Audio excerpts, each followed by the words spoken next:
चलिए आज हम लोगों को पढ़नी थी इलेक्ट्रॉन स्नेही प्रतिस्थापन अभिक्रियाएं। आप लोग अपनी अपनी शीट निकाल लीजिए, पेज नंबर 49। ठीक, पेज नंबर 49 पे आपके दिए हुए हैं क्या, इलेक्ट्रॉन स्नेही प्रतिस्थापन अभिक्रियाएं। इन अभिक्रियाओं को हमें पढ़ना है। कल मैंने आपको लास्ट वीडियो में बताया था कि ये जो अभिक्रियाएं हैं ये आपको हर चैप्टर में मिलेंगी। आगे आप एल्कोहल वाला चैप्टर जाओगे, एल्कोहल फिनॉल ईथर, उसमें भी मिलेंगी, एमीन में भी मिलेंगी, एल्डिहाइड कीटोन कार्बोक्सिलिक अम्ल में भी मिलेंगी। रिएक्शन यही होगी, इलेक्ट्रॉन स्नेही प्रतिस्थापन अभिक्रियाएं। बस थोड़ा सा कंपाउंड चेंज होगा लेकिन लॉजिक सबका सेम होगा। आइए देख लेते हैं कैसे करते हैं, है ना। आइए देखते हैं बेटा। देखिए, इलेक्ट्रॉन स्नेही प्रतिस्थापन अभिक्रिया के अंदर जो पहला पॉइंट है वो है हमारा हेलोजनन या हेलोजनीकरण। पहला पॉइंट कौन सा है, हेलोजनन या हेलोजनीकरण।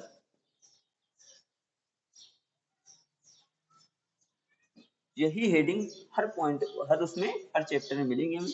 हेलोजन या हेलोजनीकरण का मतलब क्या होता है, हेलोजनीकरण या हेलोजनन का मतलब, हेलोजनेशन का मतलब होता है हेलोजन का योग करना। क्या करना, हेलोजन का योग करना। जैसे हमने ले लिया क्लोरोबेंजीन, क्या ले लिया, क्लोरोबेंजीन। क्लोरोबेंजीन में क्लोरीन का योग कराया हमने, किसकी उपस्थिति में, निर्जल AlCl3 की उपस्थिति में, निर्जल AlCl3 की उपस्थिति में। क्या होगा, क्लोरीन हमारा आर्थो और पैरा डायरेक्टर होगा, तो क्लोरीन को कहाँ कहाँ लगाएगा, एक बार आर्थो पर और एक बार पैरा पर। तो देखिए जो हमारा क्लोरीन था वो एक बार एक क्लोरीन को लगाएगा कहाँ पर, आर्थो पोजीशन पर, और दूसरी बार कहाँ लगाएगा, पैरा पोजीशन पर। ठीक है ना बेटा, एक बार लगाया कहाँ, आर्थो पर, और एक बार पैरा पर। क्यों लगाया, क्योंकि ये क्लोरीन कैसा हमारा आर्थो पैरा डायरेक्टर है। तो हम अब हमेशा एक चीज याद रखिए, जब इस प्रकार के दो उत्पाद आपको प्राप्त हो तो हमेशा याद रखिए जो आपका पैरा वाला कंपाउंड होगा वो होगा मेन प्रोडक्ट। हमेशा याद रखिए पैरा वाला क्या होगा, ये हमेशा आपका क्या होगा, मेन प्रोडक्ट। ठीक है ना। तो हमेशा रखिए हेलोजनीकरण में क्या होगा, हेलोजन का योग। जैसे हमने क्लोरोबेंजीन को लिया, क्लोरीन का योग कराया निर्जल AlCl3 की उपस्थिति में, तो क्या बना, एक बना आर्थो पे और एक बार पैरा पर। क्लोरीन का योग कहाँ हुआ, एक बार आर्थो पोजीशन एक बार पैरा पोजीशन। आपको ने आर्थो मेटा पैरा के बारे में लास्ट क्लास में बताया था, है ना। तो वही एक बार आर्थो एक बार पैरा पर लगा दिया। तो अब इसके बाद देखना है दूसरी हमारी कौन सी, नाइट्रीकरण। दूसरा है कौन सा, नाइट्रीकरण, नाइट्रेशन। नाइट्रीकरण में क्या होगा, नाइट्रीकरण में बेटा हमेशा याद रखिएगा जब भी नाइट्रीकरण की क्रिया कराते हैं तो हमेशा सांद्र HNO3 के साथ क्रिया होती है और उपस्थिति रहती है सांद्र H2SO4 की। तो देखिए जैसे हमने ले लिया क्या, क्लोरोबेंजीन, किसको ले लिया, क्लोरोबेंजीन को। क्लोरोबेंजीन को हमने ले लिया, क्रिया कराई किसके साथ, HNO3 के साथ। किसके साथ, HNO3 के साथ। उपस्थिति किसकी लेनी है, H2SO4 की। दोनों ही कैसे होंगे, कंसंट्रेट होंगे। कैसे, कंसंट्रेट, सांद्र। क्या होगा, तो अब HNO3 से NO2 समूह निकलेगा और एक बार जाएगा कहां पर, आर्थो पर, और एक बार पैरा पर। तो देखिए क्या बनेंगे, एक बार बनेगा आर्थो क्लोरो नाइट्रोबेंजीन और एक बार पैरा क्लोरो नाइट्रोबेंजीन। एक बार आर्थो पर लग गया NO2 समूह और एक बार कहां लगेगा, पैरा पर, है ना। तो देखिए ये बन गया पैरा नाइट्रो क्लोरोबेंजीन। तो नाइट्रीकरण की क्रिया में हमेशा क्या रहता है, कंपाउंड कोई भी हो किसके साथ होगी, हमेशा सांद्र HNO3 और सांद्र H2SO4 के साथ। H2SO4 की होगी उपस्थिति और HNO3 के साथ होगी रिएक्शन। तो इसे NO2 समूह निकलेगा, एक बार आर्थो पर एक बार पैरा पर रिएक्ट हो जाएगा। इसके बाद जो तीसरी है वो कौन सी है हमारी, सल्फोनीकरण। तीसरी कौन सी है, सल्फोनीकरण। आइए तीसरी रिएक्शन देखते हैं हम लोग। सल्फोनीकरण में क्या होता है, सल्फोनीकरण की आपकी मोस्टली रिएक्शन होती है सांद्र H2SO4 के साथ, लेकिन कहीं कहीं पर आपको एक दो जगह मिलेगी, कौन सी, एक दो जगह आपको ओलियम से भी मिल सकती है, लेकिन मोस्टली किससे होती है, H2SO4 के साथ। देखिए हमने अगला हमारा कौन सा, तीसरा पॉइंट है सल्फोनीकरण। सल्फोनीकरण, सल्फोनीकरण में क्या होगा, सल्फोनीकरण में हम देखिए क्लोरोबेंजीन को लिया, इसको लिया क्लोरोबेंजीन को लिया, क्लोरोबेंजीन की क्रिया कराएं किसकी उपस्थिति में, सांद्र H2SO4 की उपस्थिति में। ये ले लिया हमने सांद्र H2SO4 कंसंट्रेट H2SO4। तो यहाँ से SO3H समूह निकलेगा, एक बार आर्थो पर और एक बार पैरा पोजीशन पर अटैच हो जाएगा। तो देखिए जरा क्या बन जाएगा, एक बार बनेगा आर्थोक्लोरो बेंजीन सल्फोनिक अम्ल और एक बार बनेगा पैराक्लोरो बेंजीन सल्फोनिक अम्ल। ये देखिए एक बार कहाँ लग गया, पैरा पोजीशन। मतलब आप हर बार देख रहे होंगे इलेक्ट्रॉन स्नेही अभिक्रियाओं में क्या हो रहा है कि समूह आ रहे हैं एक बार आर्थो पर और एक बार पैरा पर। क्यों लग रहे हैं, क्योंकि क्लोरीन हमारा क्या है यहाँ पर आर्थो पैरा डायरेक्टर है, तो हमेशा कहाँ भी था आर्थो और पैरा पोजीशन पर। आपको बहुत रेयर केस मिलेंगे, आपके 12th की केमिस्ट्री में बहुत कम जगह पर ऐसा हुआ है कि यहाँ पर मेटा पोजीशन पर कुछ आए, तो जहां पर वो आए उसको आपको याद रखना है। बाकी मोस्टली आपके कहाँ पर आएंगे, आर्थो और पैरा पर, है ना। अब सल्फोनीकरण के बाद देखिए आगे बढ़ते हैं, अगला हमारा कौन सा, फ्रीडल क्राफ्ट अभिक्रिया। ये अभिक्रिया भी आपकी हर जगह आएगी, कौन सी, फ्रीडल क्राफ्ट अभिक्रिया। फ्रीडल क्राफ्ट अभिक्रिया आपकी दो प्रकार की है, एक है एल्काइलेशन और एक है एसाइलेशन। हर जगह यही दोनों अभिक्रियाएं होंगी। फ्रीडल क्राफ्ट अभिक्रिया में जो उत्प्रेरक होता है वो हमेशा क्या रहता है, निर्जल AlCl3। तो हमारी जो फ्रीडल क्राफ्ट अभिक्रिया है वो कितने प्रकार की है, दो प्रकार की। कितने प्रकार की, दो प्रकार की फ्रीडल क्राफ्ट अभिक्रिया। इसके टाइप कितने हमने बता दिए, दो। एक कौन सा है, फ्रीडल क्राफ्ट एल्काइलेशन, और दूसरा क्या बताया, फ्रीडल क्राफ्ट एसाइलेशन। मतलब एक बार एल्कलीकरण और एक बार एसिलीकरण, एक बार एल्किल समूह से क्रिया होगी और एक बार एसिल समूह से क्रिया होगी। दोनों अभिक्रियाओं में उत्प्रेरक का कार्य कौन करेगा, निर्जल AlCl3। तो देखिए जरा पहले हम लोग देखते हैं कौन सी, फ्रीडल क्राफ्ट एल्कलीकरण। फ्रीडल क्राफ्ट एल्कलीकरण, एल्काइलेशन में क्या होगा, फ्रीडल क्राफ्ट एल्काइलेशन में, फ्रीडल क्राफ्ट एल्काइलेशन में क्लोरोबेंजीन की क्रिया कराइए किसके साथ, एल्किल हैलाइड के साथ।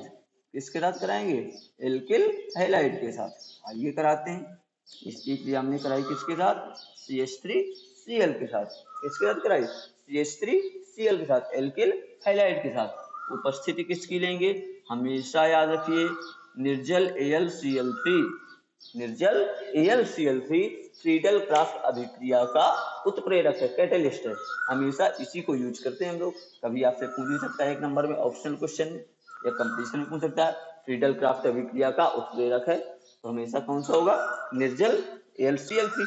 तो क्या होगा देखिए, जो हमारा ये वलय बेंजीन वलय, अब इससे एक हाइड्रोजन निकलेगा और वो हाइड्रोजन चला जाएगा किसके साथ, क्लोरीन के साथ। किसका निकल जाएगा, क्लोरीन के साथ निकल जाएगा और CH3 समूह इस पर प्रतिस्थापित हो जाएगा।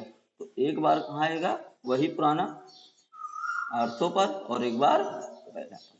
देखिए Cl के साथ एक CH3 ये लग गया है ना, और एक बार कहाँ लग जाएगा, पैरा पोजीशन पर।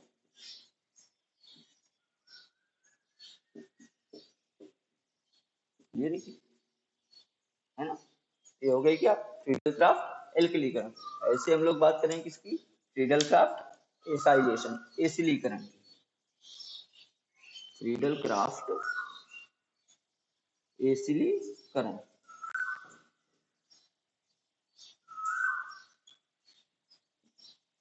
अब फ्रीडल क्राफ्ट एसिलीकरण में क्या है, फ्रीडल क्राफ्ट एसिलीकरण में अब जैसे यहाँ पर एल्किल हैलाइड लिया ऐसे ही सेम एसिल हैलाइड लेनी, जैसे CH3COCl। तो देखिए सेम चीज होगी।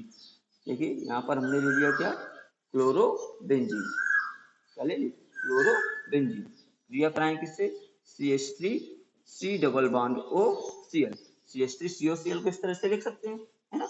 उपस्थिति किसकी रहेगी, यही निर्जल AlCl3। बेटा अब देखिए ना, ये वाला बॉन्ड आपका ब्रेक हो जाएगा, ये Cl निकल जाएगा, तो ये पूरा का पूरा समझ इस कार्बन की वैलेंसी फ्री होगी। तो इस कार्बन से एक बार आर्थो पर और एक बार पैरा पर जोड़ देंगे, तो देखिए कंपाउंड कुछ इस तरह से बन जाएगा। देखिएगा आपका Cl तो अपने स्थान पर था, एक बार आर्थो पर लगाना है। देखिए C यहाँ पर हो गया, डबल बॉन्ड O ये हो गया, और यहाँ पर आ गया क्या, CH3। तो CO CH3 समूह जुड़ गया, एक बार कहाँ जुड़ गया, आर्थो पर, एक बार और कहाँ जोड़ दें, पैरा पोजीशन पर। आइए जोड़ दें, ये रहा Cl, और एक बार पैरा पोजीशन पर, है ना। ये हो गया क्या, आर्थोक्लोरो एसिटोफिनोन, और ये क्या हो गया, parachloro acetophenone. Orthochloro acetophenone, parachloro acetophenone. तो ये बात हो गई किसकी, इलेक्ट्रॉन स्नेही प्रतिस्थापन अभिक्रियाओं की। एक बार फिर से देख लेते हैं फ्रीडल क्राफ्ट अभिक्रिया। फ्रीडल क्राफ्ट अभिक्रिया कितने प्रकार की है, 2 टाइप्स की। कितने टाइप्स की, 2 टाइप्स की है। पहले फ्रीडल क्राफ्ट एल्काइलेशन या फ्रीडल क्राफ्ट एल्कलीकरण, दूसरा क्या है, फ्रीडल क्राफ्ट एसाइलेशन या फ्रीडल क्राफ्ट एसिलीकरण, है ना। तो फ्रीडल क्राफ्ट एल्कलीकरण में क्रिया किससे करानी है, एल्किल हैलाइड से। फ्रीडल क्राफ्ट एसिलीकरण में क्या करना है, उसमें एसिल हैलाइड से क्रिया करानी है। तो देखिए बेटा, कैटलिस्ट क्या है, निर्जल AlCl3, निर्जल एल्यूमिनियम क्लोराइड हमारा दोनों में क्या है, कैटलिस्ट है। तो देखिए जैसे ही क्रिया कराई है तो Cl समूह इसमें भी निकला, इसमें भी निकला है ना। बाकी का कंपाउंड का एक बार आर्थो पर और एक बार पैरा पर जोड़ा है हमने, है ना। यहाँ पर देखिए ये Cl निकल गया, तो इस कार्बन की वैलेंसी फ्री हुई, इस CH3 से नहीं जोड़ेंगे क्योंकि इसकी वैलेंसी तो पूरी है, इस कार्बन की वैलेंसी एक कम हो गई, तो इसलिए इससे COCH3 समूह को हम देखो COCH3 समूह को हमने जोड़ दिया। इस तरह से ना समझ में आ रहा हो तो इस तरह से देख लीजिएगा, C इधर पे लगा लीजिएगा, ये अब जुड़ गया COCH3 समूह, है ना, क्लियर। अब इसके बाद जो हमारी अगली क्रियाएं धातुओं के साथ, तो धातुओं के साथ क्रियाओं में आप लोगों ने फिटिक और रोटेफिटिक दोनों पीछे पढ़ लिए, है ना, दोनों पीछे पढ़ ली थी। तो ये पूरा एक टॉपिक हुआ किसका, इलेक्ट्रॉन स्नेही प्रतिस्थापन अभिक्रियाओं का। इसका हो गया इलेक्ट्रॉन स्नेही प्रतिस्थापन अभिक्रियाओं का। अब इसके बाद बात करेंगे हम लोग किसकी, पॉलीहेलो यौगिकों की। किसकी बात करेंगे, पॉलीहेलो यौगिकों की। यानी अब आप लोग जो है पहुंच गए हैं कहाँ, अपने फर्स्ट चैप्टर के एंड में। यहाँ पर अब आपके कुछ कंपाउंड बचे हुए हैं। पॉलीहेलो यौगिक का मतलब क्या होता है, कौन कौन से हैं हमारे सिलेबस में, कौन कौन से हैं, तो इसको नेक्स्ट वाले टॉपिक में एक साथ कर लेंगे। इस वाले टॉपिक में हमने केवल और केवल कितना किया, इलेक्ट्रॉन स्नेही प्रतिस्थापन अभिक्रिया कौन कौन सी पढ़ी, हेलोजनीकरण पढ़ी हमने, नाइट्रीकरण पढ़ा हमने, सल्फोनीकरण पढ़ा हमने, और फ्रीडल क्राफ्ट एल्कलीकरण और फ्रीडल क्राफ्ट एसिलीकरण। ये पांचों जो हमारे रिएक्शंस हैं ये आगे हर टॉपिक में आएंगी, हर चैप्टर में आएंगी। करना यही सब कुछ है, बस कंपाउंड चेंज हो जाएगा, है ना। क्या होगा, कंपाउंड चेंज हो जाएगा, फिनॉल में आओगे OH लग जाएगा, बाकी तो पूरा वही रहेगा, Cl की क्या हो जाएगा, OH हो जाएगा।